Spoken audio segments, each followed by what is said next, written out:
Welcome to my channel, a vlog that brings your story about the love of a mafia boss. Now let's listen. The fluorescent lights in the hospital break room buzzed like dying wasps, casting everything in that sickly yellow glow that made even the healthiest person look half dead. I pressed my forehead against the cool metal of my locker, counting backward from 10, trying to steady my breathing. 36 hours. That's how long I'd been awake, stitching together the broken pieces of other people's lives, while my own unraveled thread by thread. The coffee in my trembling hands had gone cold an hour ago, but I sipped it anyway, tasting nothing but bitterness and exhaustion. My scrubs carried the metallic tang of blood and antiseptic, smells so deeply embedded in the fabric that no amount of washing could ever truly remove them. Just like some stains on the soul, I supposed. "Dr. Morrison, you're needed in the ER," the intercom crackled, but the voice sounded distant, underwater. I closed my eyes. Emma. My name was Emma Morrison now, though sometimes I still forgot to respond to it. 3 years of marriage to David, and the name still felt like borrowed clothes that didn't quite fit. Everything about my life felt borrowed lately. The modest apartment in Queens, the sensible Toyota with the check engine light that never went off, the careful smiles I wore at hospital fundraisers while David networked with donors who wouldn't remember my face 5 minutes after meeting me. Invisible. That's what I'd become, a ghost in my own existence. The break room door swung open, bringing with it a gust of disinfectant, and the chatter of nurses changing shifts. I didn't look up. If I kept my head down, stayed small, maybe I could steal 5 more minutes before diving back into the chaos of Friday night trauma cases. That's when I smelled it. Cedar and smoke. Expensive leather. Something darker underneath. Gunpowder, maybe. Or just danger distilled into cologne form. The scent cut through the hospital's sterile atmosphere like a blade through silk. So out of place it made my survival instincts scream. I lifted my head slowly. He stood in the doorway, and the entire room seemed to reorganize itself around his presence. 6'3" of barely contained violence wrapped in a charcoal suit that probably cost more than my annual salary. Dark hair pushed back carelessly, sharp jawline, and eyes the color of winter storms. Gray, cold, calculating. Young, maybe early 30s, but carrying himself with the kind of authority that made age irrelevant. 2 men flanked him, silent sentinels in black tactical gear that their designer jackets couldn't quite hide. One touched his ear briefly, an earpiece, I realized. Security. The kind of security that suggested this man's life was worth protecting at any cost. Every person in the break room had gone quiet, some ancient prey instinct recognizing a predator in their midst. His gaze swept the room with mechanical precision, cataloging exits, threats, irrelevant obstacles. Then those storm-gray eyes found me, and the world stopped spinning. Time crystallized into something thick and viscous. I couldn't move, couldn't breathe, caught in the crosshairs of a focus so intense it felt physical, like hands pinning me in place. My coffee cup trembled, liquid sloshing dangerously close to the rim. He didn't smile, didn't need to. The slight tilt of his head, the way his eyes narrowed fractionally, spoke volumes I couldn't translate but felt in my bones.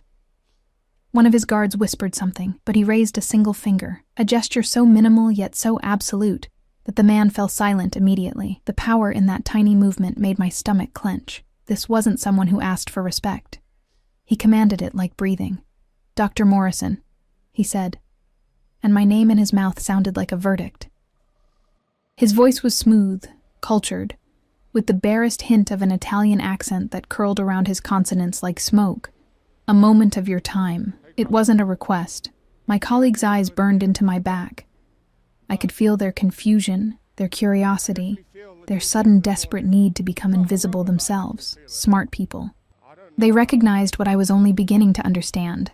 This man was the kind of dangerous that didn't advertise itself with crude violence, but with the quiet certainty that violence was always an option. "I'm on shift," I managed, hating how my voice came out small, uncertain. "I can't just... Your supervisor has been informed you're taking a personal emergency." He glanced at his watch.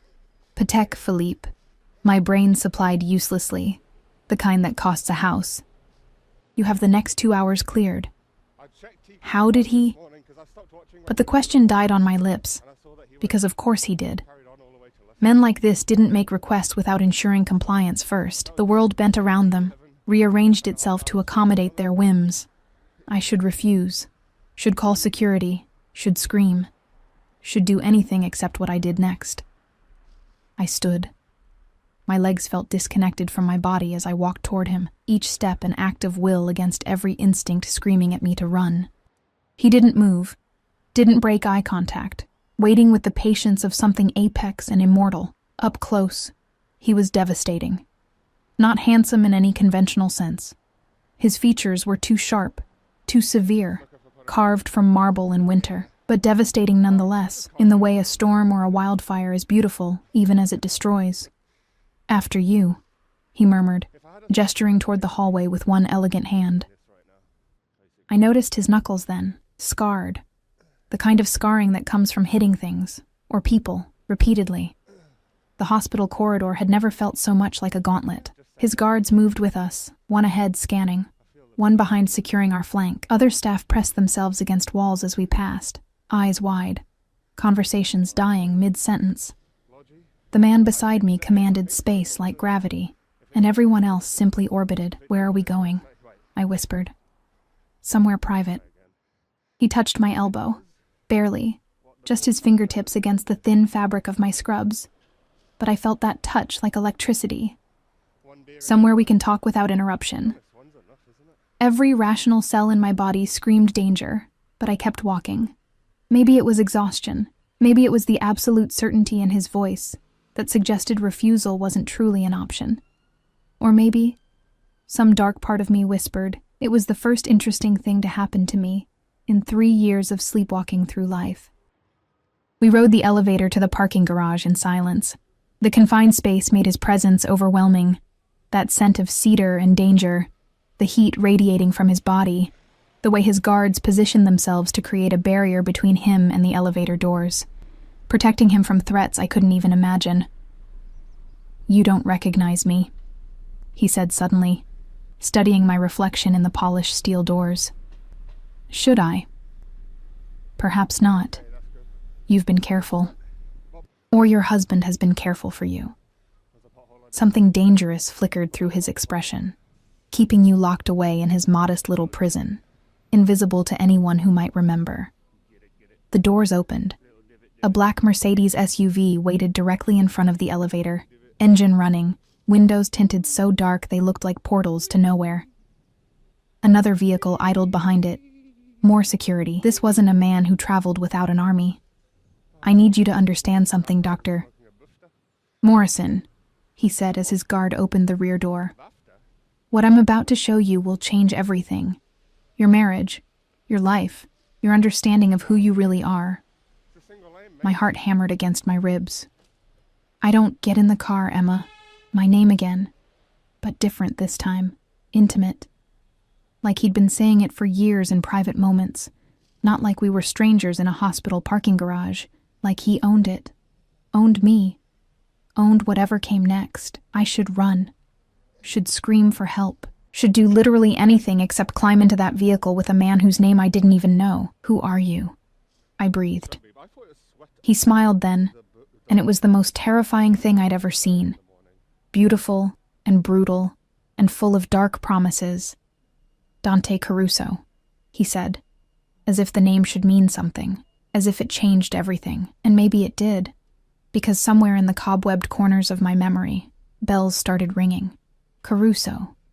The name whispered in certain circles with fear and respect. The name attached to empire and blood and power that made governments nervous.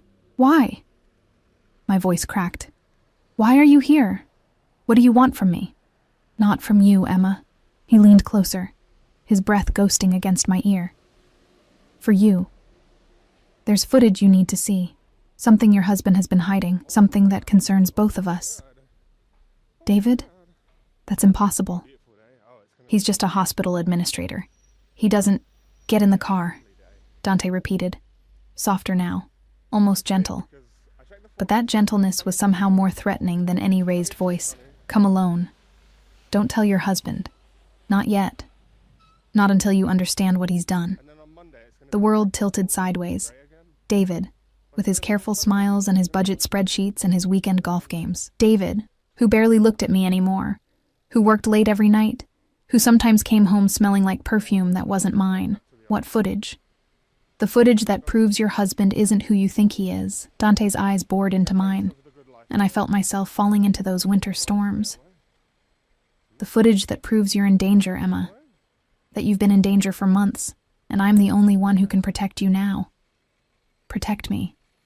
The words should have sounded absurd coming from someone who looked like violence incarnate, but they didn't. They sounded like a promise written in blood and fire. I climbed into the SUV. The door closed behind me with the solid thunk of German engineering and bulletproof glass. Dante slid in beside me, close enough that our thighs almost touched on the leather seat. His guard took the front passenger position, and we pulled out of the garage in a smooth, coordinated movement, with the second vehicle following close. "Where are we going?" I asked again, my voice steadier than I felt. "My property in Westchester, secure, private." He pulled out a phone, one of 3 I could see in various pockets, and typed something quickly. "No one will disturb us there. No one will know you came." The casual certainty of that statement made my skin prickle. How easily he discussed isolation, privacy, secrets. How naturally he assumed I would trust him, follow him, let him take me somewhere alone without question. But I had questions. So many questions they tangled on my tongue, choking me. "The footage," I finally managed. "What's on it?" Dante looked at me, really looked at me, and something shifted in his expression. Not softness exactly, but recognition. Like seeing something he thought he'd lost. "Your husband," he said quietly, "has been stealing from me. For 8 months, he's been siphoning money from a medical charity foundation I fund. Money meant for children's hospitals, cancer research, transplant programs. Millions, Emma. He's stolen millions. And he's been using his position at your hospital to do it." The words didn't make sense. Couldn't make sense. David was boring, predictable, safe. That's why I'd married him after all. Because safe felt like salvation after the chaos of my childhood. Safe meant no surprises, no danger, no fear. "You're wrong," I whispered. David wouldn't. "I have recordings, financial transfers, emails, and video of him with my former accountant, the man who helped him orchestrate this theft." Dante's jaw tightened. The same accountant who disappeared 3 weeks ago, with an additional $2 million and my patience. The car glided through traffic, insulated from the world outside by wealth and power and bulletproof glass. My reflection in the window looked like a stranger. Pale, terrified, small. When had I become so small? Why tell me? My hands clenched in my lap, knuckles white. "If David stole from you, take it up with him. Call the police. I don't understand what this has to do with me." "Because," Dante said, and his hand moved toward my face. I flinched. He paused, something dangerous flickering through his expression, then continued the movement slowly, deliberately, tucking a strand of my dark hair behind my ear. His fingers lingered against my jaw, calloused and warm, and I forgot how to breathe. "Because you're not his wife, Emma. You're his insurance policy, and if I don't get my money back, you're the one who's going to pay for his betrayal." The world stopped. "What?" "But that's not why I brought you here." His thumb brushed my cheekbone, and my traitorous skin burned under his touch. "I brought you here because I don't believe in making innocent people suffer for others' crimes. I brought you here because you deserve to know the truth before I destroy everything your husband has built. And because..." He stopped, jaw clenching like he was fighting some internal battle. "Because?" I breathed. "Because you look exactly like someone I lost a long time ago. And I need to know if that's coincidence, or if your husband is even more clever than I gave him credit for." The Westchester estate materialized from the darkness like something out of a fever dream. All wrought iron gates that whispered open at our approach, a driveway lined with trees whose branches formed a tunnel overhead. And finally, a sprawling mansion that looked less like a home and more like a fortress dressed in Italian Renaissance architecture.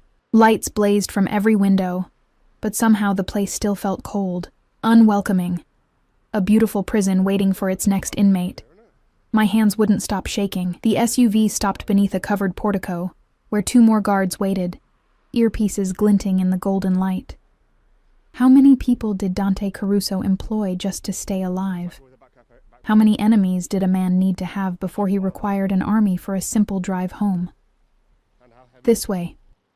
Dante's hand found the small of my back, guiding me toward massive oak doors that swung open soundlessly. His touch burned through the thin fabric of my scrubs, possessive and certain, like he'd touched me 1,000 times before. Inside, the house breathed wealth. Marble floors that reflected our distorted images, artwork that belonged in museums, a curved staircase that swept upward into shadow. But beneath the opulence, I sensed something else. Surveillance cameras tucked discreetly in corners, reinforced windows, the kind of security system that cost more than most people's houses. A fortress. I'd been right. Upstairs, Dante murmured.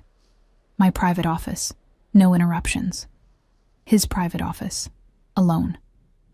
The words should have terrified me, but I was beyond terror now, floating in some strange space where reality had stopped making sense. My husband was a thief. I was insurance. I looked like someone Dante had lost. Nothing computed, so I simply followed, one foot in front of the other, climbing stairs that felt like ascending toward my own execution. The office overlooked the grounds through floor-to-ceiling windows, though heavy drapes could presumably seal the room off from the outside world. A massive desk dominated one side, all dark wood and clean lines, but Dante ignored it, moving instead to a wall of screens.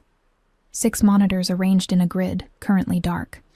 He shrugged off his suit jacket, and I watched the fabric slide from his shoulders, revealing the tailored white shirt underneath. Even in shirt sleeves, he radiated danger. Especially in shirt sleeves, where I could see the way muscle moved beneath fabric, the holster strapped to his ribs barely concealed. He was armed. Of course he was armed. Sit, he said, gesturing to a leather chair positioned in front of the screens. I sat because my legs couldn't hold me anymore. The chair swallowed me, expensive and uncomfortable, designed for someone larger, someone like him. Dante picked up a remote, his movements economical, controlled. What I'm about to show you was recorded 6 days ago at a restaurant in Manhattan, the Garden Room. Do you know it? I shook my head mutely. Exclusive. Private. The kind of place where deals happen that can never see daylight. He pressed a button, and the center screen flickered to life. Your husband knows it well. He's been there 17 times in the past 4 months. The footage was high quality, shot from multiple angles, professional surveillance, not security cameras. Someone had been watching David deliberately, tracking his movements, building a case. There he was. My husband, sitting at a corner table, drink in hand, smiling that easy smile I'd fallen for 3 years ago, when he'd seemed like salvation wrapped in a white coat and promises of stability. But that smile looked different now. Sharper somehow. Calculating. Wait for it, Dante murmured, standing behind my chair close enough that I could feel his heat against my back. A woman approached David's table. Blonde, beautiful, wearing a dress that cost more than my monthly salary. She leaned down, kissed his cheek, whispered something that made him laugh. His hand slid to her waist, familiar and possessive. The angle changed. Now I could see their faces clearly as they talked, heads bent together like lovers sharing secrets. David pulled out his phone, showed her something. She nodded, serious now, and pulled out an envelope. Money. I could see the edge of bills inside. That's Claudia Brennan, Dante said, his voice clinical, detached. My former accountant. The woman who helped your husband steal from me, the woman who's been sleeping with him for 6 months. 6 months. The timeline crashed over me like cold water. 6 months of late nights, unexplained absences, the perfume I'd smelled on his collar, the way he'd stopped touching me, stopped seeing me, stopped pretending our marriage was anything but a carefully maintained facade. Keep watching. David handed Claudia his phone. She typed something, handed it back. He smiled again. That same smile I'd trusted, believed in, married. Then he leaned forward and kissed her. Not a peck, not friendly. Deep, passionate, the kind of kiss that spoke of familiarity and desire and everything our marriage bed had lacked for months. I couldn't breathe. The room spun, tilted, tried to throw me off the planet entirely. That's not... My voice broke. When did you say this was recorded? 6 days ago. Thursday night. Dante's hand settled on my shoulder, heavy and warm. You were working a night shift. I checked. Of course he'd checked. Men like Dante Caruso checked everything, knew everything, controlled everything. There's more. He pressed another button. The scene shifted. Different camera angle. Same restaurant. Later. David and Claudia standing to leave, but another man approached their table. Older, distinguished. Someone I didn't recognize. The three of them talked briefly, then David nodded, shook the man's hand. That, Dante said, his voice dropping to something darker, is Vincent Moretti, capo in the Gambini family. My enemies. Emma. The people who would love nothing more than to see me destroyed. Your husband isn't just stealing from me. He's selling information about my operations, my investments, my vulnerabilities. He's feeding intelligence to the very people who've tried to kill me 4 times in the past 2 years. The words were bullets, each one finding flesh. My husband. The man who brought me coffee in bed on Sunday mornings, who kissed my forehead absently while checking his phone, who'd promised to love me, protect me, honor me until death parted us. That man was a traitor, a thief, a liar. And I'd been too blind, too trusting, too desperate for safety to see it. Why? The word came out strangled. Why would David do this? We don't need money. We're comfortable. Comfortable? Dante laughed, sharp and bitter. Emma, your husband is drowning in gambling debts, $2 million deep with Russian bookmakers who don't accept excuses or IOUs. He needed money fast, and my foundation was an easy target because he had access through hospital administration. Claudia had access to my accounts. Together, they've been siphoning funds for months. Russian bookmakers, gambling debts. The words painted a picture of a stranger, someone I'd never known at all. And Moretti? Dante continued. He offered David protection from his debts in exchange for information about me. My schedule, my properties, my business dealings. David's been selling me out piece by piece and using you as cover.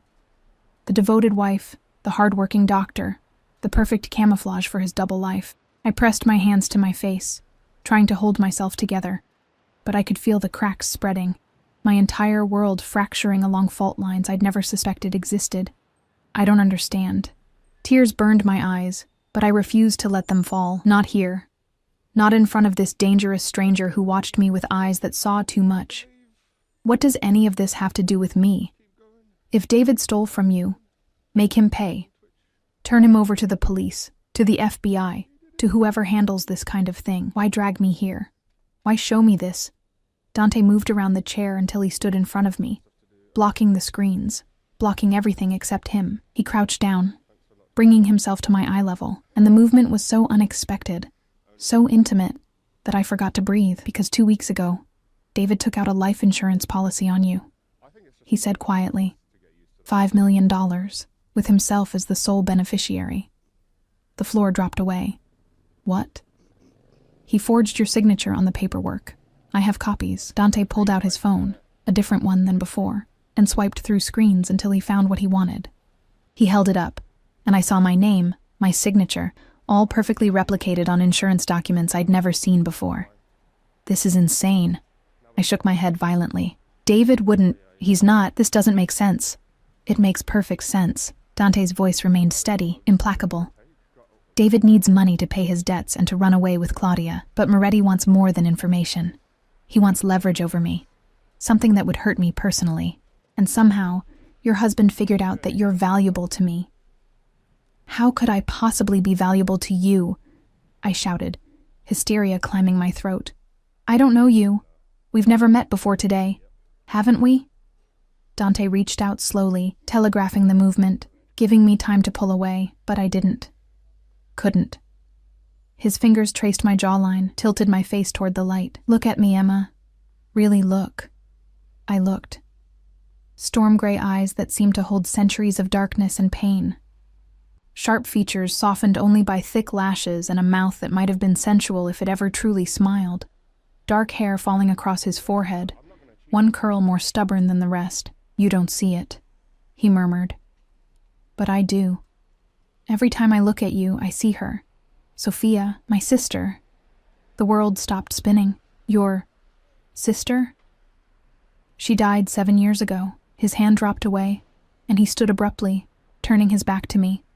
Car bomb meant for me. She was 23. Brilliant. Beautiful. Fierce. Everything I wasn't. Everything I should have protected. The pain in his voice was a living thing, raw and bleeding despite the years. I watched his shoulders rise and fall as he fought for control, this man who commanded empires but couldn't command his own grief. I don't understand, I whispered.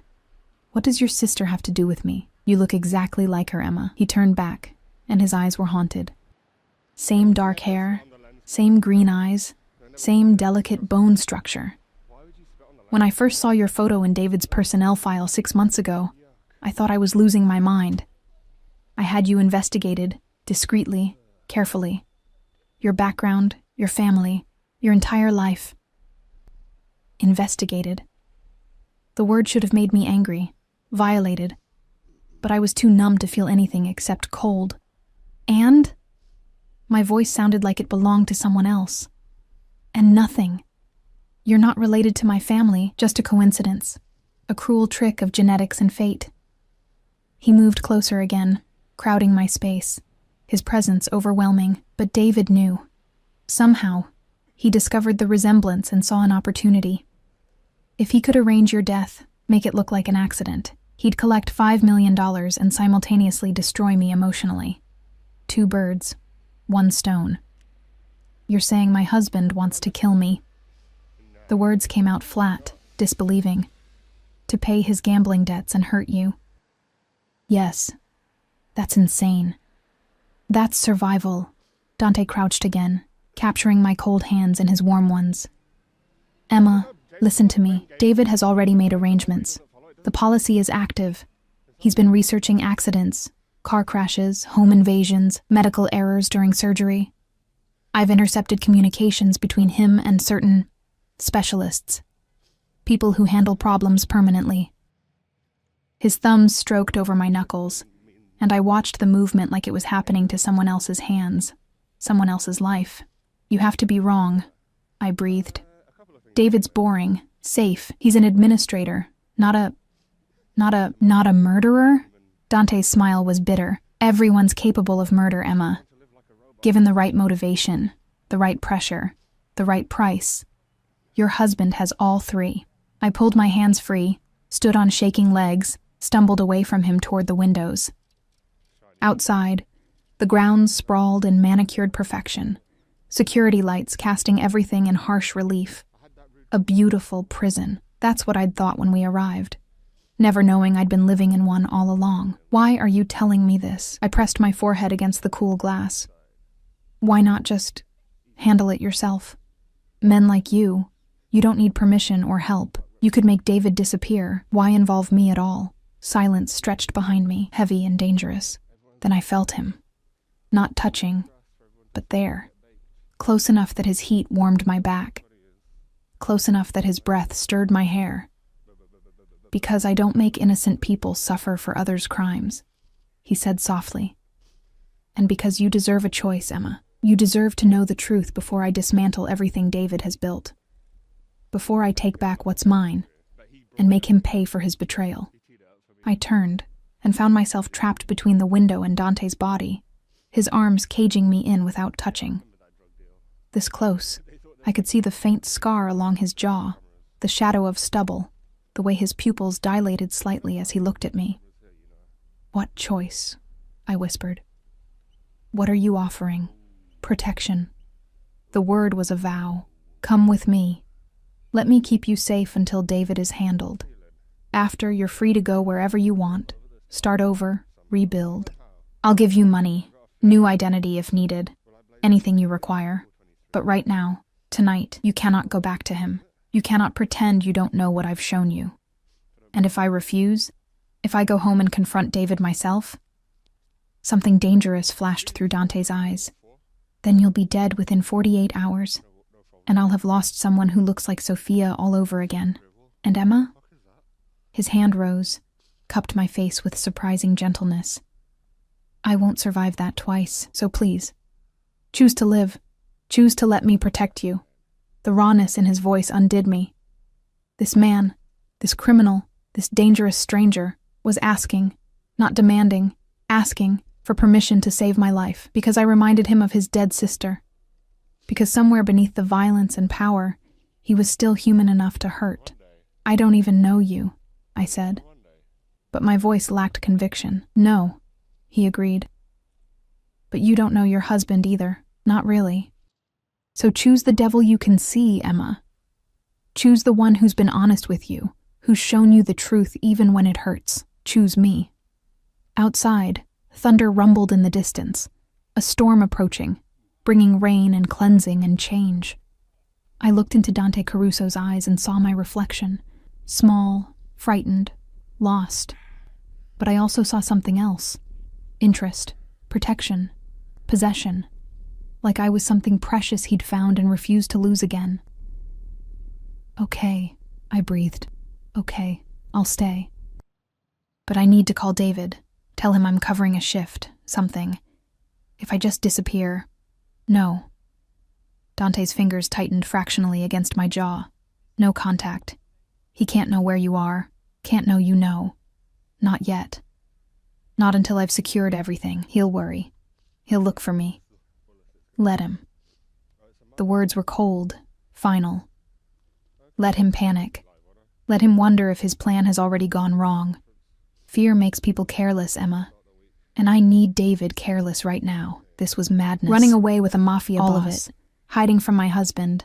Believing conspiracy theories about insurance policies and murder plots. But the footage didn't lie. David kissing another woman. David shaking hands with Dante's enemies. David building a life I knew nothing about while I worked myself to exhaustion, trying to save a marriage that had been dead for months, maybe years. Maybe it had never been alive at all. I'll need clothes, I heard myself say. Toiletries. I can't stay here in scrubs. And Dante smiled, and it transformed his face into something almost beautiful, already arranged. I had my housekeeper prepare the guest suite hours ago. Everything you need. You were that certain I'd agree? No. His thumb brushed my lower lip, and electricity shot through my entire body. But I was that determined. One way or another, Emma, you weren't going back to that house tonight. This way is just cleaner. Consensual. Consensual. As if anything about this situation was truly consensual when the alternative was death. But he was right about one thing. I couldn't go home. Couldn't face David knowing what I knew. Seeing his smile, and knowing it hid betrayal and murder and debts to Russian criminals. Couldn't sleep beside him wondering if tonight would be the night he decided to implement his plan. So I nodded, surrendered, chose the devil I could see. Chose Dante Caruso and whatever came next. Show me to the guest suite, I said, proud of how steady my voice sounded. And tomorrow, we figure out what happens next. Tomorrow, Dante agreed. But something in his eyes suggested tomorrow was already planned, orchestrated, inevitable. I just traded one prison for another. The only question was which one would ultimately destroy me. The guest suite was larger than my entire apartment. I stood in the doorway, taking in the four-poster bed draped in silk. The sitting area with its fireplace already crackling with warmth, the ensuite bathroom visible through an open door, where I could see marble and gold fixtures gleaming. Fresh flowers, white roses, perfumed the air, their scent almost cloying in its sweetness. A prison cell designed by someone with unlimited wealth and no concept of restraint. Everything you need should be in the closet and bathroom, Dante said from behind me, close enough that I could feel his presence like heat against my spine. If something's missing, press 9 on the house phone. Someone will bring it immediately. Someone. Not him. Never him, I suspected. Men like Dante Caruso didn't fetch things. They commanded, and the world rearranged itself accordingly. I turned, intending to thank him, to say something polite and normal that might restore some semblance of ordinary human interaction to this surreal nightmare. But the words died when I found him watching me with an intensity that stole breath. What? I whispered. Nothing. He shook his head slightly, as if clearing cobwebs. It's just the way you're standing in that doorway. The light behind you. Sophia used to stand exactly like that when she was uncertain about something. One hand on the doorframe, weight shifted to your left foot, biting your lower lip. I released my lip immediately, felt heat flood my cheeks. I'm not her. I know. But his voice said he didn't quite believe it. Or didn't want to. There are guards stationed outside this wing. For your protection. Not to keep you prisoner. You're free to move around the house, use the library, the kitchen. But don't go outside. Not until we've resolved the situation with David. Resolved. Such a clinical word for whatever violence he had planned. There's a panic button by the bed. He gestured to the nightstand. Red button, no need to dial. Press it, and 6 men will be in this room within 30 seconds. 6 men seems excessive for a guest suite. His smile was sharp, humorless. You're not just a guest, Emma. You're under my protection now. That means if someone wants to hurt you, they'll have to go through me first. And anyone foolish enough to try will discover exactly how far I'm willing to go to keep what's mine safe. What's mine? The possessive pronoun hung in the air between us. Dangerous and electric. I'm not yours, I said. But it came out weaker than intended. No, he agreed, but you will be. By necessity, if not by choice. Because the moment you stepped into my car, Emma, you became part of my world. And in my world, protection isn't a courtesy. It's ownership. It's the only way to keep people alive. The casual certainty of that statement should have terrified me. Instead, some dark, broken part of me felt almost safe. After years of being invisible, overlooked, forgotten by my own husband, here was someone who saw me so clearly it hurt. Someone who claimed ownership like it was both threat and promise. Get some rest, Dante said, already turning away. Tomorrow we'll discuss next steps. For tonight, you're safe. That's enough. He was at the door when I called out, Dante? He stopped, half-turned, one hand on the doorframe, waiting. Thank you, I said, though I wasn't entirely sure what I was thanking him for. For saving my life? For shattering my illusions? For looking at me like I mattered, even if only because I resembled his dead sister. Something softened in his expression, brief as a candle flame in wind. Sleep, Emma. We have difficult days ahead. Then he was gone, the door clicking shut with finality, leaving me alone in my gilded cage. I should have felt trapped, should have been planning escape, calling the police, doing something rational and self-preserving. Instead, I walked to the bathroom in a daze and found it stocked with everything imaginable. Designer toiletries, fluffy towels, a robe so soft it felt like clouds. The closet held clothes in exactly my size, ranging from casual to elegant, all still bearing tags from boutiques I'd never dreamed of shopping in. He'd planned this, days ago, maybe weeks. Had my measurements, my preferences, my entire life cataloged and prepared for. The thought should have felt violating. Instead, it felt like being seen for the first time in years. I showered until the water ran cold, scrubbing away hospital smell and fear, and the ghost of David's last careless kiss goodbye that morning. Had it only been this morning, before my shift. The person who'd left for work 12 hours ago felt like a stranger now. That Emma had been married, stable, safe. This Emma was homeless, husbandless, under the protection of a mafia boss who looked at her like she was simultaneously salvation and damnation. The bed swallowed me whole when I finally collapsed into it, silk sheets cool against my overheated skin. I should sleep. My body screamed for it, 40 hours of wakefulness finally catching up, but my mind wouldn't quiet, cycling through everything I'd learned, everything I'd lost, everything waiting in the shadows of tomorrow. David wanted me dead. My husband, who I'd trusted with my life, my future, my fragile hope for happiness, had taken out an insurance policy on my death and was actively planning to collect. The tears came then, hot and bitter, soaking into the expensive pillowcase. I cried for the marriage that had never been real, for the safety that had always been illusion, for the version of myself who'd been naive enough to believe love could be simple if you just asked for little enough.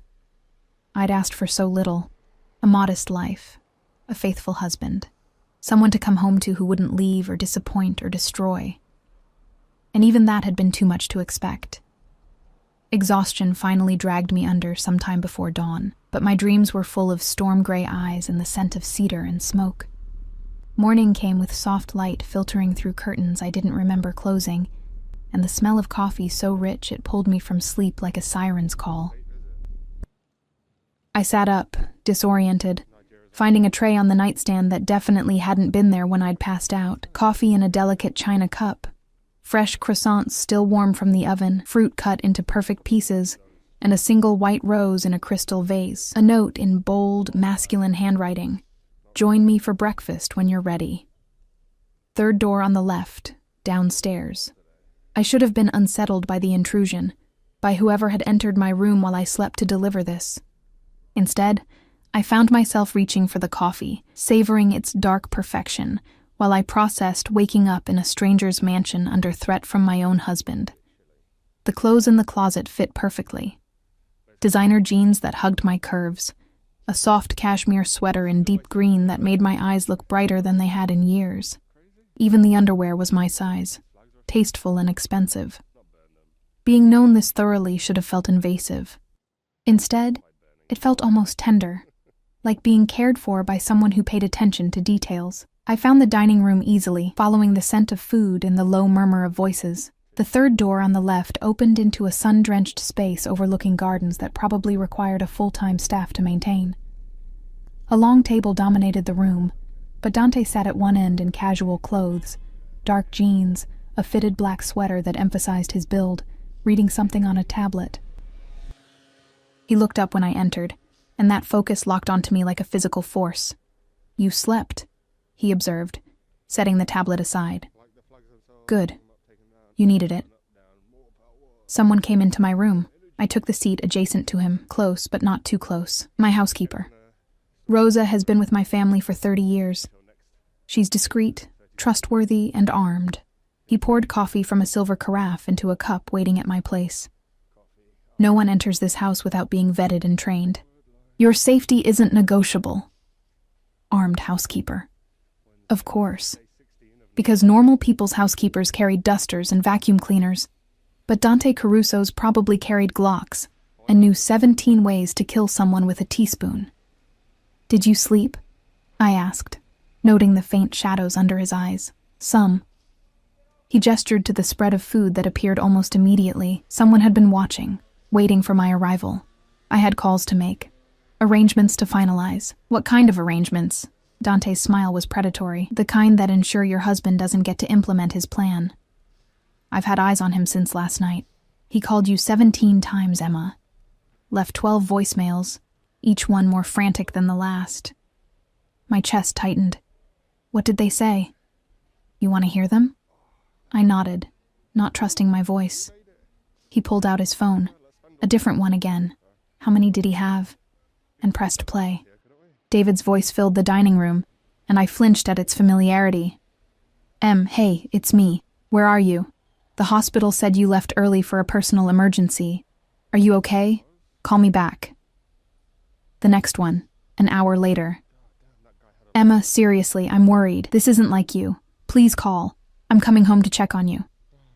Then, "Your car's not here. Where the hell did you go? Emma, you're scaring me. Call me right now." The progression was fascinating in its desperation. By message 8, David's voice had shifted from concern to angry. By message 12, recorded at 3 a.m., he sounded almost afraid. "Emma, I swear to God, if something happened to you, just please call me. I need to know you're safe. Please." Dante stopped the playback, watching my face. "He sounds genuinely worried because his insurance policy disappeared," I said bitterly. "Can't collect on a body he can't produce, partially." Dante leaned back, studying me over his coffee cup. "But there's real fear there too. Whatever his plans were, you vanishing wasn't part of them. It's disrupted his timeline, made him vulnerable. Scared people make mistakes. What happens now?" "Now?" He set down his cup with deliberate care. "Now we wait. Let him panic. Let him reach out to his co-conspirators. Let him expose the full extent of his network. My people are monitoring everything. His calls, his movements, his bank accounts. Within 48 hours, I'll have enough evidence to bury him legally or permanently. Your choice which." My choice. As if I had any real choice in this chess game where I was simultaneously pawn and prize. I want to see him, I heard myself say. David. I want to confront him. Hear him try to explain this. No. The word was absolute, allowing no argument. You can't just keep me here. I can. Dante leaned forward, and suddenly the space between us felt charged. Dangerous. I will. Because you confronting David right now gets you killed, Emma. He's cornered, desperate, and desperate men are unpredictable.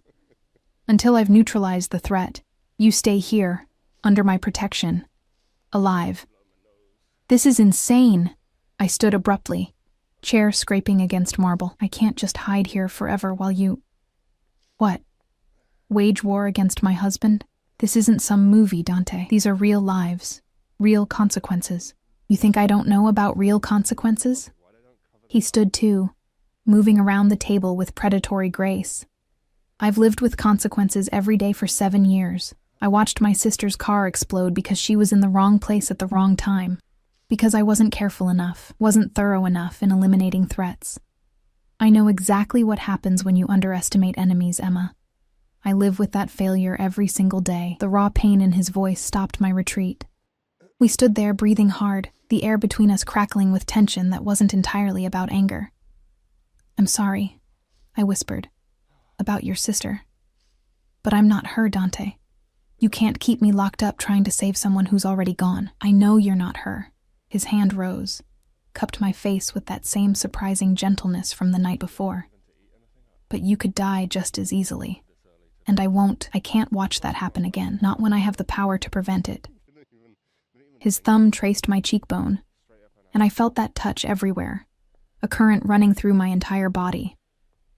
This close, I could see flecks of silver in his gray eyes, could smell cedar and something darker, could feel the heat radiating from his body. You don't even know me, I breathed. No, he agreed, but I'm going to. Because you're under my roof now, my protection. And that means you're mine to know, mine to understand, mine to keep safe, whether you like it or not. There was that word again. Mine. Possessive. Absolute. Terrifying in its certainty. I should pull away. Should maintain distance. Remember, this man was dangerous, criminal. Someone who solved problems with violence and power. But I couldn't move. Trapped in his gravity like a moon orbiting a planet. Helpless against forces beyond my control. What do you want from me? The question came out barely audible. I want you alive, Dante said simply. Everything else is negotiable. A phone buzzed. His. Always his. And the spell broke.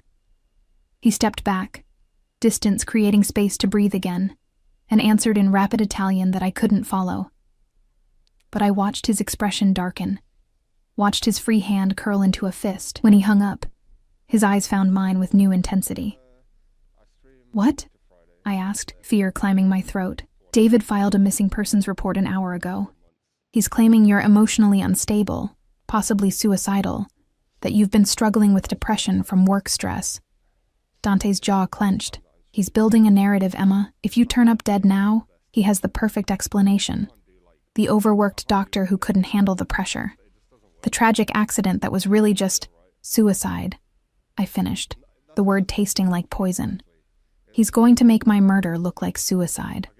Not if I stop him first. Dante pulled out yet another phone, began typing rapidly. I'm moving the timeline up. We take him down today, before he can implement whatever he's planning. How? His smile was cold, lethal, beautiful in its brutality. We give him exactly what he wants. We let him think he's won. And when he shows his hand completely, we destroy him. I don't understand. You will.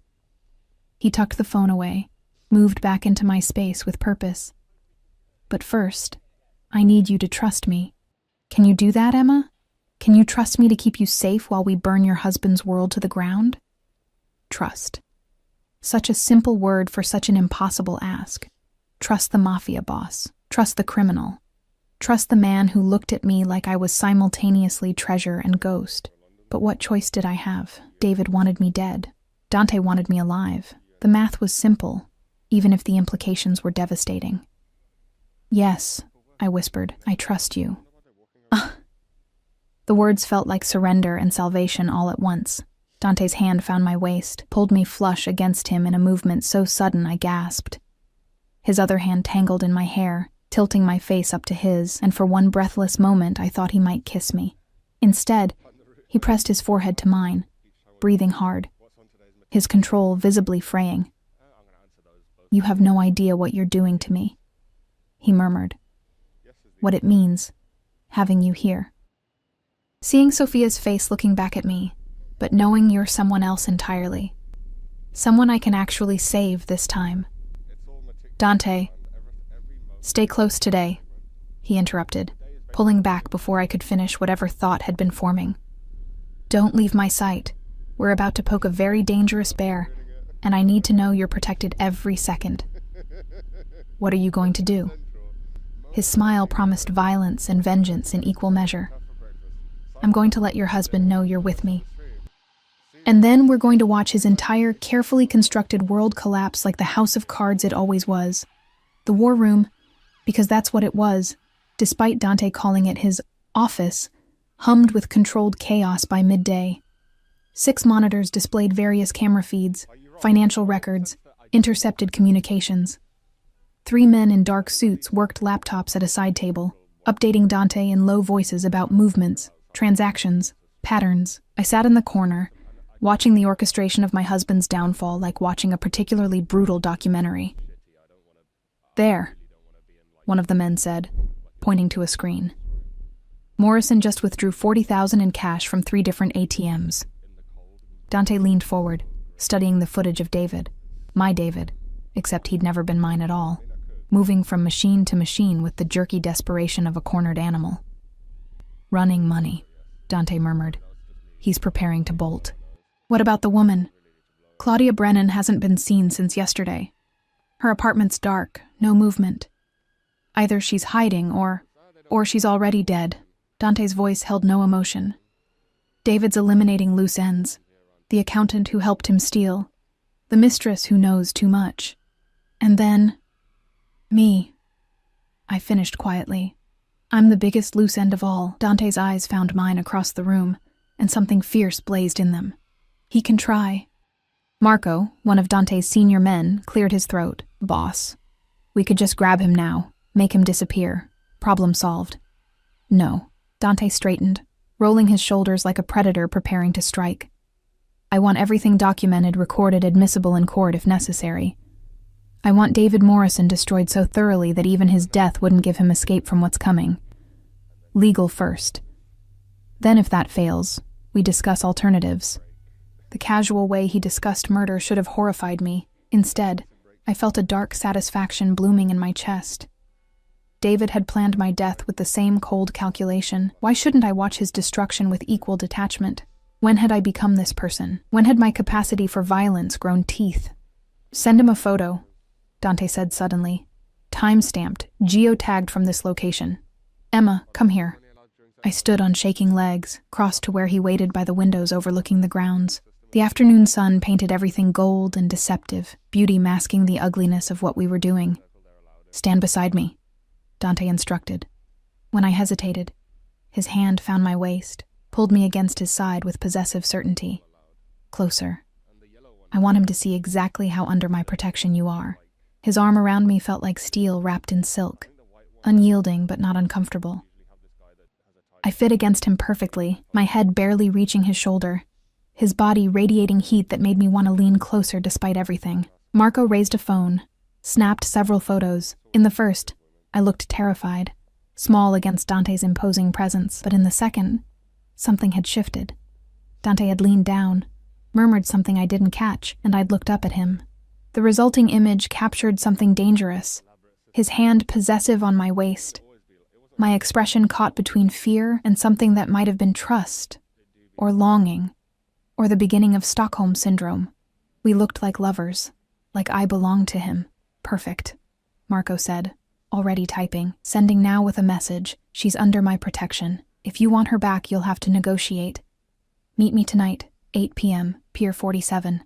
Come alone or she disappears permanently." My stomach clenched. He'll never come alone. He'll bring backup, or worse. He'll come alone. Dante interrupted, still holding me against him like he'd forgotten to let go. Because he's desperate and stupid and thinks he can still manipulate his way out of this. Men like David always underestimate everyone else's intelligence while overestimating their own cleverness. And if he brings Moretti's people anyway? Dante's smile was cold. Then Pier 47 becomes a graveyard, and we solve multiple problems at once, but he won't. He'll come because he thinks you're his bargaining chip, his way to buy time or mercy or escape.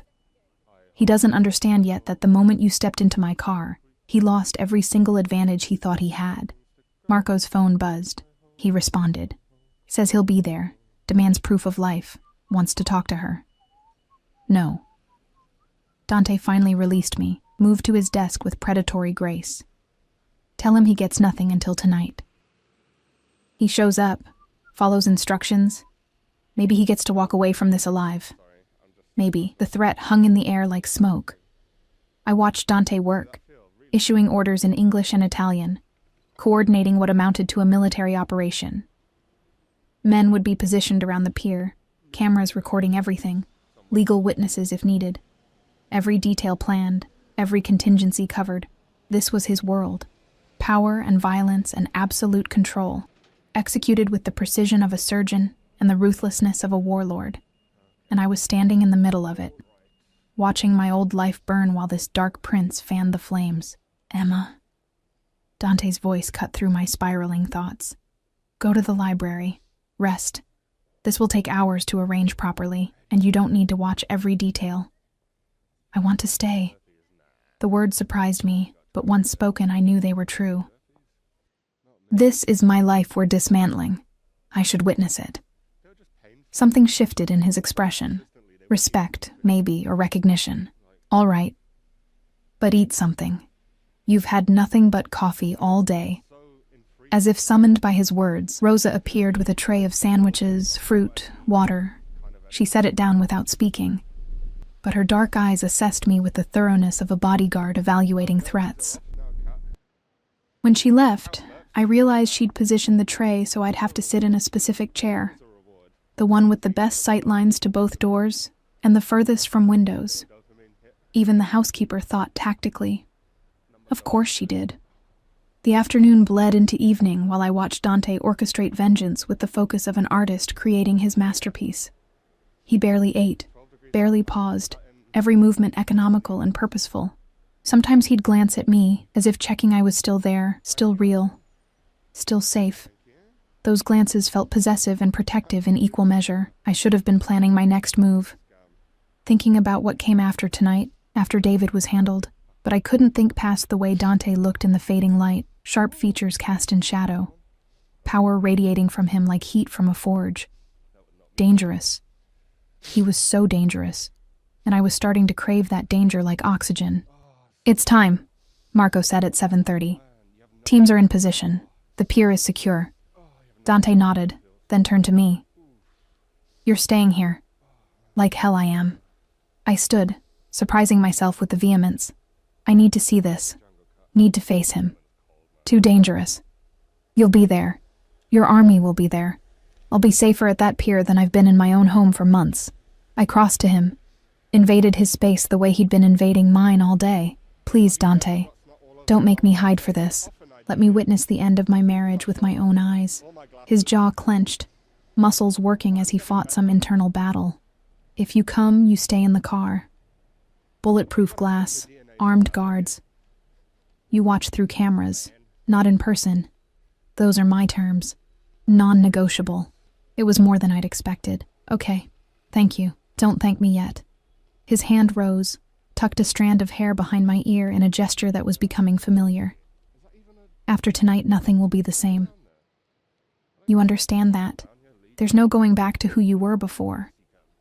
I don't want to go back, I whispered, and meant it. The person I'd been, small, invisible, desperate for safety. She was already dead. David had killed her the moment he decided I was worth more murdered than alive.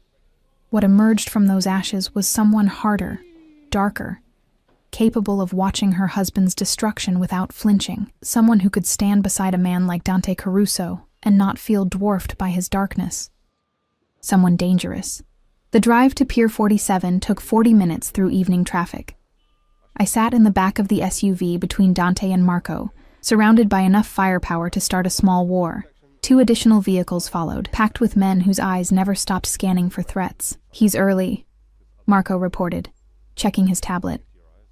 "Arrived 10 minutes ago, alone like you predicted." Dante nodded, unsurprised. Arrogant or desperate, either way, exploitable. The pier materialized from the darkness, a skeletal structure jutting into black water, industrial and isolated, perfect for business that couldn't bear witnesses. David's car sat under a single working streetlight, and I could see his silhouette inside, checking his phone obsessively. My husband, the stranger. Our convoy stopped 100 feet away. Dante's hand found mine, squeezed once, reassurance or warning I couldn't tell. "Remember, you stay here no matter what happens. Marco, if anything goes wrong, you get her out immediately. Understood?" "Yes, boss." Dante climbed out, and suddenly the night felt colder, emptier. I watched through the windshield as he walked toward David's car, 5 guards flanking him at discreet distances. He moved like violence given form, every step purposeful, inevitable. David got out slowly, hands visible, trying to look non-threatening and failing. Even from this distance, I could see how he'd aged in 24 hours, disheveled, unshaven, wild-eyed. Dante stopped 10 feet away. I couldn't hear the conversation, but Marco had opened a laptop showing camera feeds with audio. David's voice crackled through speakers, tinny and desperate. "Where is she? Where's Emma? I know you have her, the photo proved it. I want to see my wife. Your wife." Dante's voice was silk over steel. "Interesting choice of words, considering you took out a $5 million life insurance policy on her 2 weeks ago." David's face went white. "I don't know what you're talking about. Don't insult my intelligence, Morrison. I have the paperwork. Forged signature, expedited processing, beneficiary listed as you alone. That's not the behavior of a loving husband. You're crazy. Emma and I, we have a good marriage. Whatever lies you've been told." "The lies stop here." Dante pulled out his phone, held it up. "I have footage of you with Claudia Brennan. I have records of money you've stolen from my foundation. I have communications between you and Vincent Moretti's people. Do you want me to continue, or shall we skip to the part where you explain why you thought you could betray me and live?" David's knees nearly buckled. "I can explain. The gambling debts, I was desperate. Claudia said it would be easy, that you'd never notice. I notice everything." Dante stepped closer, and even through the camera, his menace was palpable, including the fact that Claudia Brennan's body was pulled from the East River this morning. Strangled. Professional job. Now, why would someone want to kill your accomplice, David? The color drained from David's face completely. "I didn't. That wasn't me. I would never."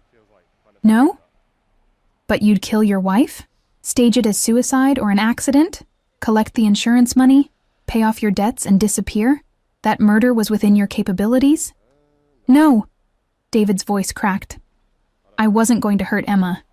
The insurance was it was backup, in case something happened. In case you made something happen." Dante's hand shot out, gripped David's throat with casual violence. "You marked her for death, signed the paperwork, made arrangements with people who specialize in permanent solutions.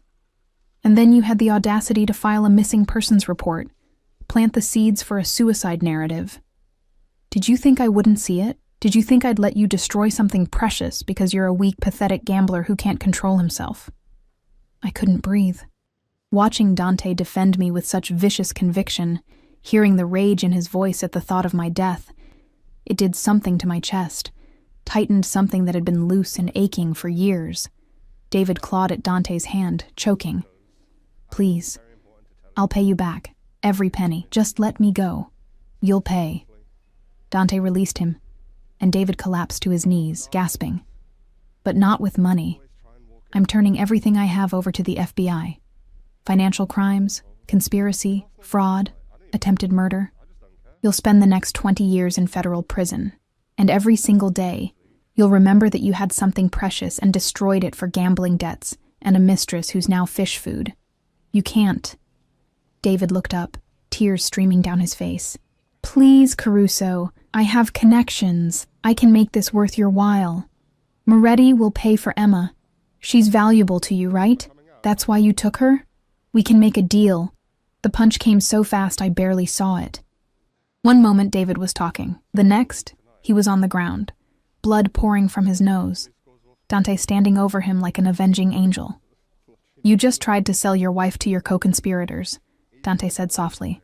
And somehow the quietness was more terrifying than shouting. That was your last mistake. He pulled out his phone, made a call. FBI field office? I have information about David Morrison, wanted for financial fraud and conspiracy to commit murder.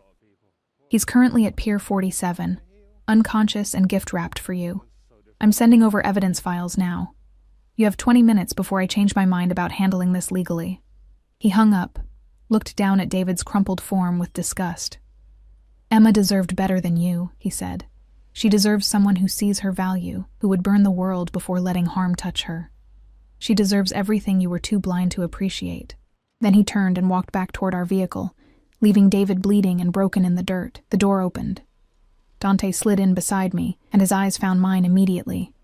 Checking, always checking that I was safe, unharmed, still there. It's done, he said quietly. The FBI will handle the legal prosecution. He'll go away for decades. I should have felt something. Relief, satisfaction, grief for the marriage that had never been real. Instead, I felt only numbness and a strange, fierce gratitude toward the man beside me who'd just destroyed my husband without hesitation. Thank you, I whispered. Don't thank me. His hand found my face, thumb brushing away tears I hadn't realized were falling. He hurt you. Planned to kill you. There's no thanks necessary for protecting what's mine. There it was again. That word. That claim. And this time, I didn't argue. Instead, I leaned into his touch, let myself be held by this dangerous man who'd saved my life and shattered my world in equal measure. Outside, sirens wailed in the distance. The FBI, coming to collect the pieces of David Morrison's ruined life. Inside, Dante Caruso held me like I was something precious, something worth protecting, something that belonged to him, and maybe I did. Maybe I always had, from the moment I'd climbed into his car and chosen the devil I could see. The devil who looked at me like I was worth saving. Block 5. 3 weeks later, I stood in Dante's library, watching rain streak down floor-to-ceiling windows while thunder rumbled in the distance. The room smelled of leather and old books, and the coffee Rosa had brought an hour ago, now gone cold in its cup. 3 weeks since David's arrest, 3 weeks since my old life had crumbled into ash. 3 weeks of living in this beautiful fortress, orbiting Dante Caruso like a moon trapped in gravity's pull. The newspapers had been brutal. Hospital administrator arrested in multi-million-dollar fraud scheme. Missing doctor found safe. Husband charged with conspiracy to commit murder. The media had devoured every salacious detail. The gambling debts, the dead mistress, the insurance policy, my miraculous rescue by an anonymous benefactor who'd provided evidence to authorities. Anonymous. As if anyone in certain circles didn't know exactly who'd orchestrated David Morrison's downfall. I'd given statements to the FBI, sat through interviews with prosecutors building their case. David had tried to implicate me initially, claimed I'd known about everything, was complicit. But Dante's lawyers, an army of them, terrifying in their competence, had shredded those accusations within hours. By the time they were done, I was the tragic victim, the devoted wife betrayed by a monster. Which was true, mostly. What the lawyers didn't mention was how easily I'd slipped into my new existence. How natural it felt waking up in Dante's home, eating meals he insisted Rosa prepare specifically to my tastes, spending evenings in this library while he worked in the adjacent office. How the weight of his protection had started feeling less like imprisonment and more like belonging. You're brooding again. I turned to find Dante in the doorway, still in the dark suit he'd worn to some meeting earlier.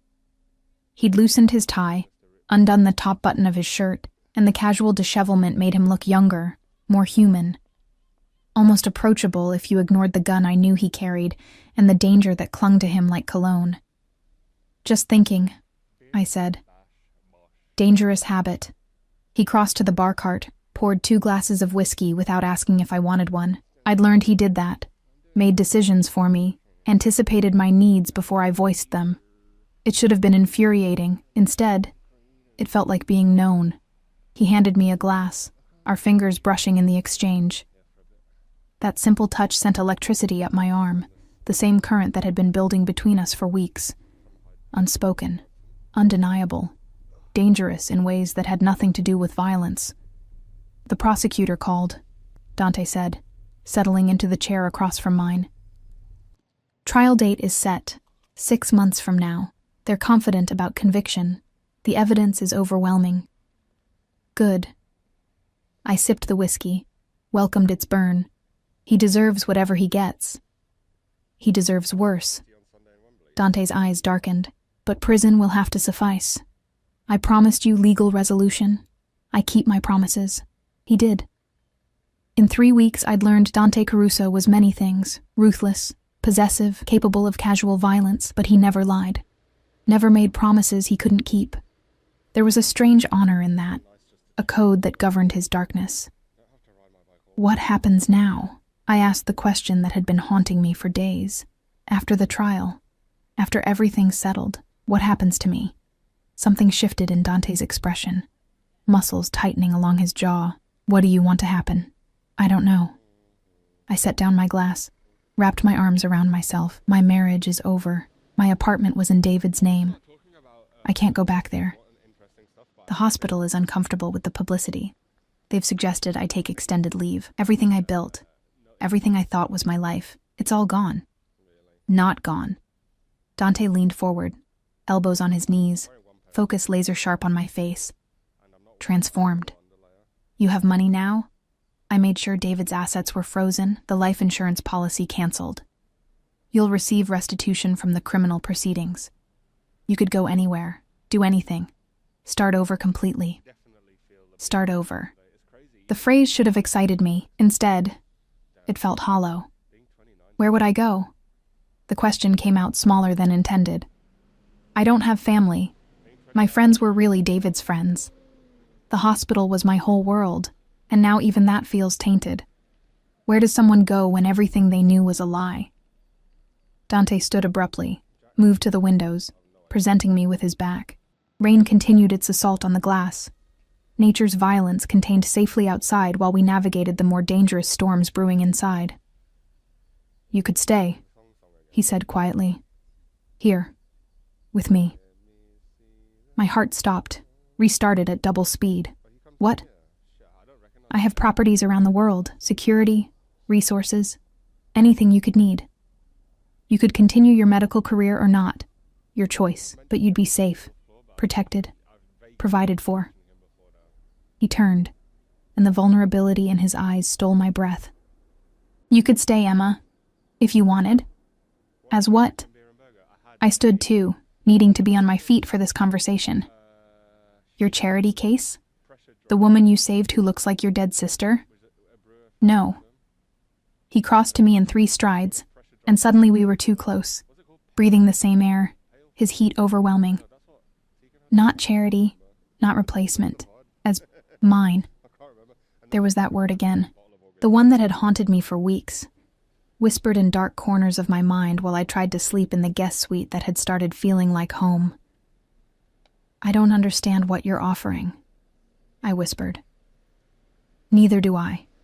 His hands rose, cupped my face with that gentleness that always surprised me. I only know that these past 3 weeks have been the first time since Sophia died that I've felt alive. Having you here, knowing you're safe under my roof, seeing you at breakfast, watching you read in this library, it's become necessary. You've become necessary. Dante. I know it's insane. His thumb brushed my lower lip, and I trembled. I know you should run from me, from this world, from everything I represent. I'm not a good man, Emma. I've done things that would horrify you. I'll do worse things in the future, but I'm a man who protects what's his, who values loyalty above everything. Who would burn the entire world before letting harm touch you? You barely know me, I breathed, even as my body swayed toward his. I know you're brilliant. I know you work yourself to exhaustion helping people. I know you bite your lip when you're uncertain and take your coffee with too much sugar. I know you're stronger than you think, braver than you believe. I know you've survived a husband who wanted you dead and emerged from that not broken, but forged into something harder, fiercer. His forehead pressed to mine. I know you feel this too, this pull between us. Tell me I'm wrong. I couldn't, because he wasn't wrong. For 3 weeks I'd felt it, this magnetic attraction, this dangerous connection that went beyond gratitude or Stockholm syndrome or whatever rational explanation I tried to apply. Something deeper, darker, inevitable. I'm not her, I said, the old argument weak now. I'm not Sophia. I can't replace your sister. I know you're not her. Thank God you're not her, because what I feel for you isn't brotherly or protective in any familial way. His hands tightened on my face. You're Emma, brave, beautiful. Mine in ways that have nothing to do with resemblance and everything to do with this. He grabbed my hand, pressed it to his chest where his heart thundered. Feel that? That's what you do to me. What you've done to me since the moment I saw you in that hospital break room looking lost and exhausted and so damn beautiful I forgot how to breathe. This is crazy, I whispered, but my hand stayed pressed to his chest, feeling his heartbeat, matching my own racing pulse. Yes, he agreed, completely insane, but I stopped trying to rationalize it days ago. I want you, Emma. Want you here, in my home, in my life. Want you safe and protected and mine in every way that matters. I'm not offering you a cage. You're free to leave any time, but I'm asking you to stay, to choose this. Choose me. The rain hammered harder against the windows, thunder rolling like artillery fire. Inside, we stood in our own storm, electricity crackling between us, 3 weeks of tension finally demanding resolution. I should say no, should thank him for saving my life, and walk away from this beautiful, dangerous man who represented everything chaotic and violent I'd spent my life trying to avoid. Should choose safety, normalcy, a return to the person I'd been before David's betrayal shattered my world. But that person was gone, and the woman standing here now, forged in fire and darkness, wanted different things, wanted him. I'm terrified, I admitted, of you, of this world, of what staying means. Good. His smile was sharp, beautiful. Fear keeps you smart, keeps you alive. I'd never ask you to trust me blindly, but I am asking you to give this a chance. Give us a chance. Us.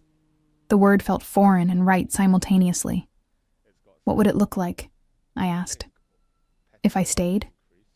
However you want it to look. His hand slid from my face to my waist, pulled me flush against him. You could continue your medical career. I have connections at every hospital in the city. Or explore something new.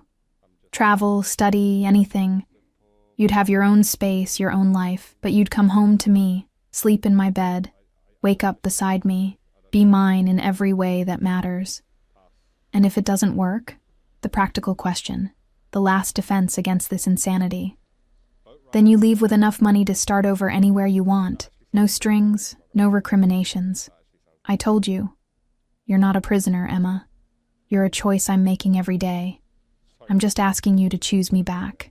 Thunder cracked directly overhead, and I flinched. Dante's arms tightened instinctively, his body forming a shield even against weather that couldn't touch us. That gesture, unconscious, protective, absolute, decided me. I'd spent my entire life choosing safety, choosing small, manageable dreams that wouldn't hurt too much when they disappointed me. Choosing David because he seemed predictable and stable and wouldn't demand too much. And where had that gotten me? Nearly murdered. Completely betrayed. Invisible in my own marriage. Maybe it was time to choose differently. Choose the danger I could see. Choose the man who looked at me like I was precious and worth protecting and necessary for his next breath. Choose darkness that paradoxically felt more honest than all the false light I'd been living in. Okay, I whispered. Dante went completely still. Okay? I'll stay. I'll try this. Try us. I looked up into those storm-gray eyes that had haunted my dreams for weeks. I'm probably going to regret this. It's definitely insane, but I'm choosing you, Dante Caruso. I'm choosing this. The smile that transformed his face was devastating. Pure joy mixed with triumph, mixed with something that looked suspiciously like relief. Then his mouth was on mine, and the world exploded into sensation. The kiss was nothing like David's careful, passionless pecks. This was claiming, possessive, demanding response. Dante kissed me like he was memorizing my taste, like he'd been starving for weeks and I was sustenance. His hands tangled in my hair, tilted my head to deepen the kiss, and I melted against him with a soft sound that was half surrender, half relief. This was what I'd been missing, this fire, this passion, this feeling of being consumed and cherished simultaneously. When we finally broke apart, both breathing hard, Dante rested his forehead against mine. Mine, he murmured. The word of vow. Say it. Say you're mine. Yours, I breathed, and felt the truth of it settle into my bones. I'm yours, Dante. The possessive satisfaction in his eyes should have terrified me. Instead, it made me feel powerful. This dangerous man, this force of nature wanted me, claimed me, would burn the world to keep me safe. I should warn you, he said, tucking me against his chest. I'm not good at sharing, not good at casual. When I commit to something, I commit completely. You're going to get all of me, Emma. The darkness, the violence, the possessiveness, all of it. I know. And I did. I'd seen exactly who Dante Caruso was these past 3 weeks. Had watched him orchestrate my husband's destruction with cold precision, had seen the loyalty he inspired in his people, the fear he commanded in his enemies, had witnessed both his capacity for violence and his surprising gentleness with me. I knew exactly what I was choosing, and I chose it anyway. No more guest suite, Dante said suddenly. You move into my room tonight. I want you beside me where I can protect you. Know you're safe. The command should have rankled. Instead, warmth spread through my chest. Okay. Okay? He pulled back, studying my face. Just like that?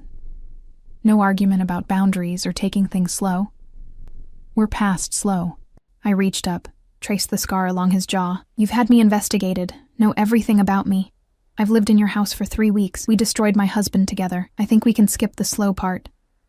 His laugh was surprised, genuine. You continue to surprise me. Good. I'd hate to be predictable. Emma Morrison, he murmured. You are many things. Predictable isn't one of them. Not Morrison anymore, I said quietly. That name belongs to someone I'm not anymore. Someone weak and invisible who let herself be overlooked. I want to go back to my maiden name. Emma Chen. Emma Chen. He tested it, rolled it around his mouth like wine. Beautiful, strong, suits you better than Morrison ever did. Thunder rumbled, softer now as the storm moved away.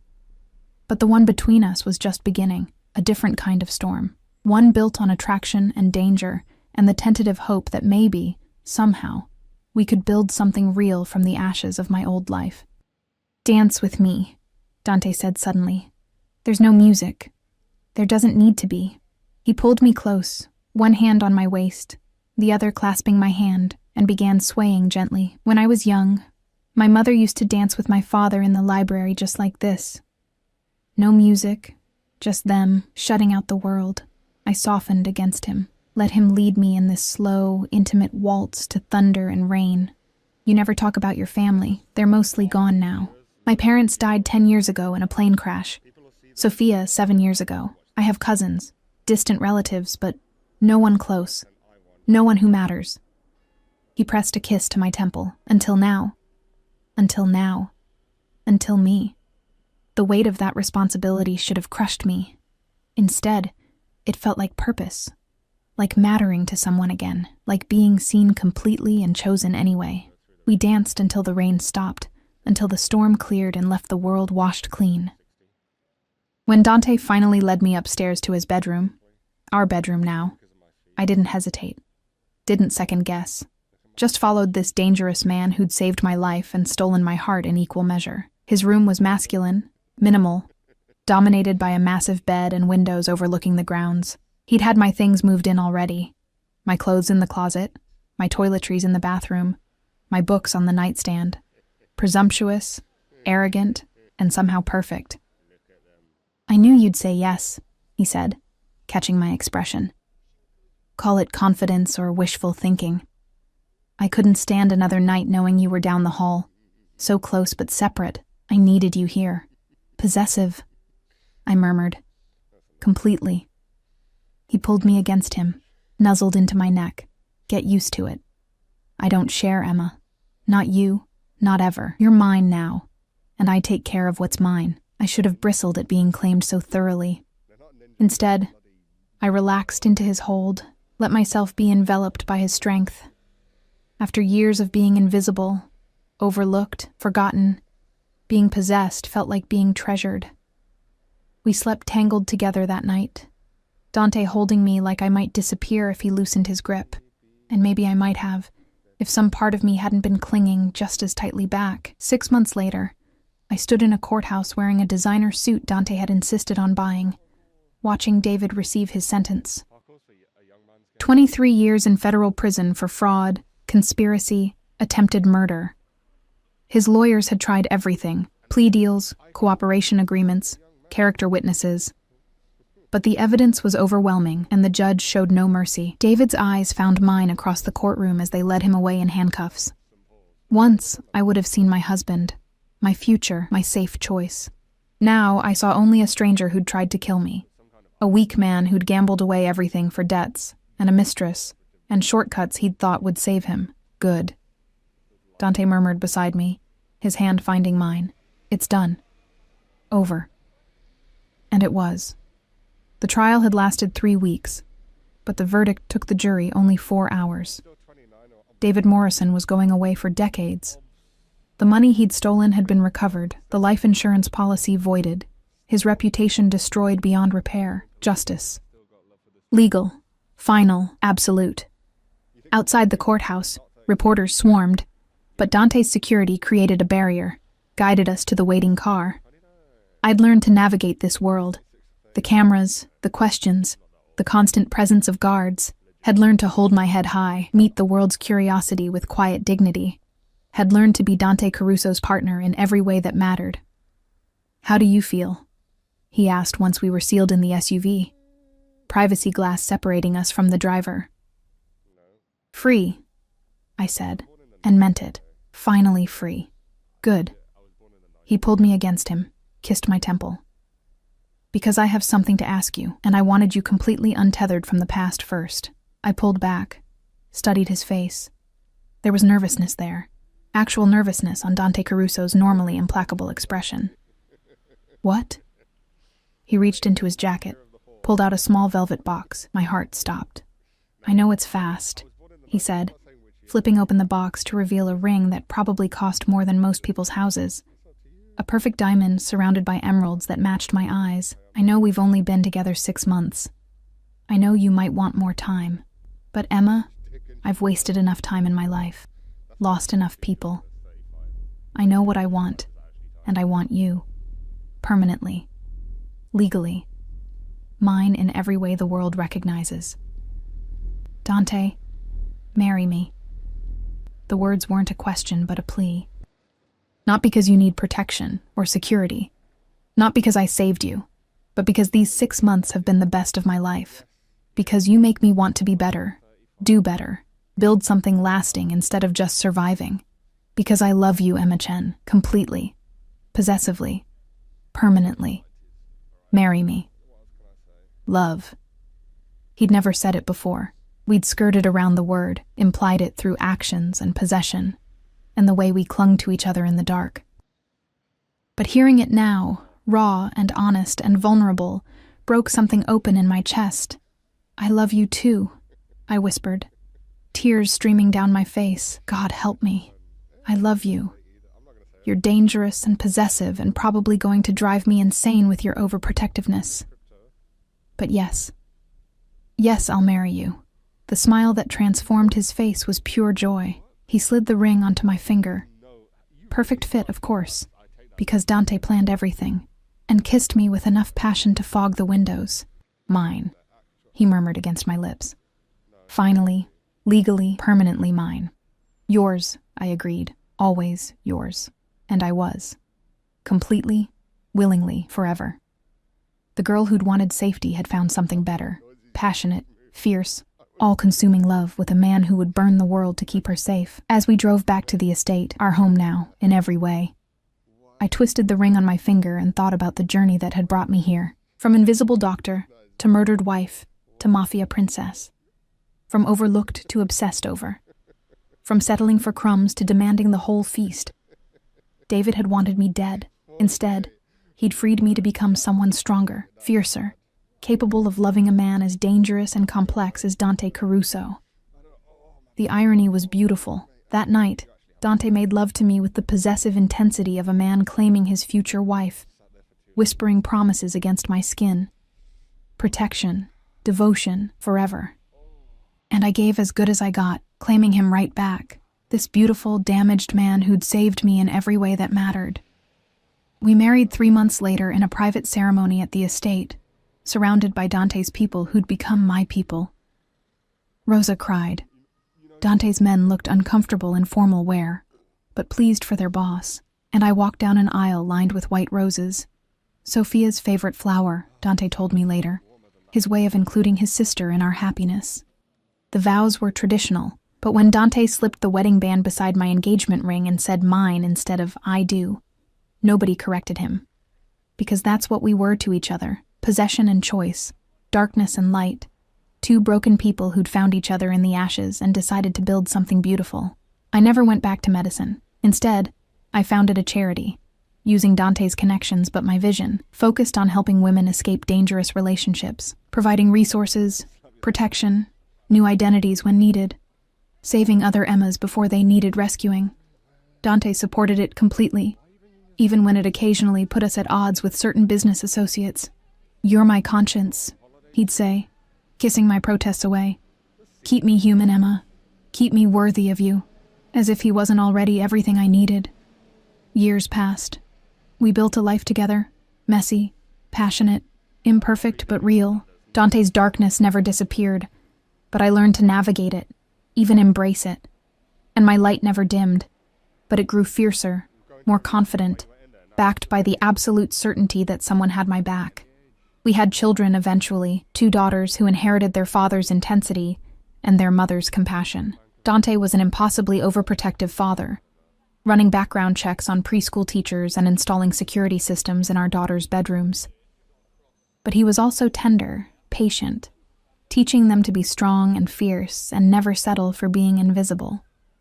Sophia, we named the eldest after his sister, had his gray eyes and my dark hair. Elena, the youngest, was all fire and stubbornness. Both learned early that they were precious, protected, cherished beyond measure. Both learned never to be small for anyone. And me? I became Emma Caruso, wife to a dangerous man, mother to fierce daughters, founder of a charity that saved lives. Became someone who'd faced death and chosen life, who'd been offered safety and chosen passion, who'd survived betrayal and found something better on the other side. I became exactly who I was always meant to be, and every night, when Dante pulled me close in the darkness of our bedroom, his hand possessive on my waist, his breath warm against my neck, I remembered the terrified woman who'd climbed into his car that night, who'd chosen the devil she could see and found salvation in his darkness. "Mine," he'd whisper, the old claim now layered with years of love and life and choice. "Yours," I'd answer, the old surrender now a victory, because sometimes the scariest choice becomes the best choice. Sometimes danger offers more safety than security ever could. Sometimes the man everyone fears is the only one brave enough to see you completely and love you anyway. Sometimes you have to let your old life burn to ashes before you can rise as something new, something fierce, something finally, perfectly yourself. And sometimes love looks like possession, protection, and a mafia boss who calls you his in a voice that promises forever. I chose that love. I chose that life. I chose Dante. And I'd choose him again, every single time, in every lifetime, until the world stopped spinning and the stars went dark. Mine and his. Fierce and forever. Darkness and light wrapped together into something beautiful and terrible and completely, impossibly ours.